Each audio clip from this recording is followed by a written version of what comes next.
heureux de vous retrouver dans les B.A.B. de la cuisine. Je suis accompagné de Patrick. Patrick, professeur de cuisine et disciple d'Escoffier. Salut Patrick. Bonjour Willy. En forme? En forme, oui. Bon, aujourd'hui tu vas nous parler de la... Ganache. Les ingrédients déjà. Alors, du chocolat noir. Combien?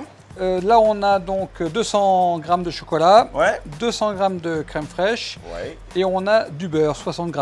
D'accord. Une ganache ferme, on peut aller de 25% de crème et jusqu'à 75% de chocolat. Une ganache classique, ça va être 50-50, c'est-à-dire même poids de chocolat que de crème fraîche. Et si on veut une ganache beaucoup plus liquide, on va avoir 75% de crème fraîche et 25% de chocolat. Petite question comme ça, qu'est-ce qu'on fait avec une ganache? Alors avec une ganache, on va pouvoir faire des truffes au chocolat Ouais. pour les fêtes de Noël. On va pouvoir faire des chocolats, des inserts pour des chocolats. On va pouvoir garnir des fonds de tarte pour faire des tartes au chocolat. D'accord. Et on va pouvoir faire réaliser énormément de gâteaux. À l'info, Voilà. voilà. Voilà. Hein, C'est une des bases, voilà, Ok. pour la pâtisserie, pour réaliser des gâteaux, des garnitures de gâteaux. Donc le chocolat, il est bon d'utiliser donc un chocolat riche en cacao, minimum 65% de cacao. Et ensuite, plus il sera riche en cacao, plus la saveur sera prononcée. Après, c'est une histoire de goût. D'accord. C'est en fonction de ce que l'on cherche à obtenir comme résultat. Donc, on va prendre notre crème fraîche, on va la verser dans une casserole. Là, la crème fraîche, elle est nature, mais on aurait très bien pu mettre donc, dans la crème fraîche des éléments pour l'aromatiser. Par exemple, mettre des épices pour faire infuser des épices ou faire infuser une gousse de vanille, différents éléments de façon à apporter une saveur complémentaire. D'accord. Mais là, on est dans des ganaches qui sont plus ou moins travaillées. D'accord, élaboré. Voilà. Donc pour la parfumer, la ganache, ça se fait dans la crème. Alors, ça peut se faire dans la crème ou après refroidissement, si c'est un alcool, par exemple. D'accord. C'est-à-dire que si on veut rajouter du Grand Marnier, du cognac pour faire donc une ganache parfumée, on va le rajouter après. D'accord. Tandis que si on veut faire infuser un élément, on va le faire infuser dans la crème fraîche. D'accord.